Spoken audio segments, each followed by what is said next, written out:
اس استغفار کے فائدے ذرا سنیے گا، اور یہ بات کوئی عام کتاب میں نہیں ہے، اللہ کے قرآن میں، کہ جو بندہ استغفار کرتا ہے اللہ تعالیٰ چند چیزوں کا انعام عطا فرماتے ہیں۔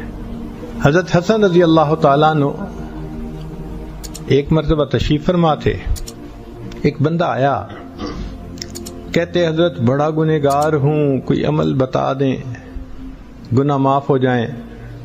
ان کا جاؤ استغفار کرو۔ ایک بندہ آیا، حضرت بڑے دنوں سے بارش رکی ہوئی ہے، ہوئی نہیں، کوئی عمل بتائیں کہ اللہ بارش عطا کر دیں۔ فرمایا کہ استغفار کرو۔ ایک بندہ آیا، حضرت مقروض ہو گیا ہوں، کوشش میں لگا ہوا ہوں، دعا کرو اللہ مال دے، غنی کر دے، میں قرضوں سے بچ جاؤں۔ فرمایا استغفار کرو۔ ایک بندہ آیا، جی بڑی تمنا ہے اللہ مجھے بیٹا دے، تو دعا فرما دیجیے اولاد نرینہ مل جائے۔ فرمایا استغفار کرو۔ ایک بندہ آیا، جی میرا باغ ہے، دعا کریں پھل بہت دے تاکہ ریٹرن زیادہ ہو۔ فرمایا استغفار کرو۔ پھر ایک بندہ آیا، اس نے کہا جی کہ میرے گھر میں پانی کا چشمہ آ جائے نا تو کیا بات۔ فرمایا استغفار کرو۔ اب جو بندہ قریب بیٹھا ہوا تھا نا وہ بڑا حیران کہ یہ اچھا نسخہ آ گیا ہے حضرت کے ہاتھ میں، جو آتا ہے استغفار، جو آتا ہے استغفار۔ تو اس نے کویسچن پوچھ ہی لیا کہ حضرت آپ ایک ہی عمل سب مشکلات کے لیے بتا رہے ہیں۔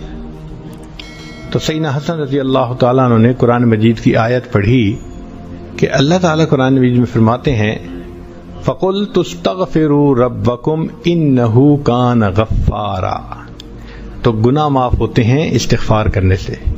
یرسل السماء علیکم مدرارا، وہ تم پر بارشیں برسائے گا۔ ویمددکم باموال، وہ مال سے تمہاری مدد کرے گا۔ وبنین، اور بیٹوں سے تمہاری مدد کرے گا۔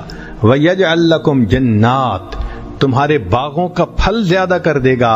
ویجعل لکم انہارا، اللہ پانی کے چشمے جاری فرما دے گا۔ ایک آیت مبارکہ میں استغفار کے اتنے فائدے ہیں۔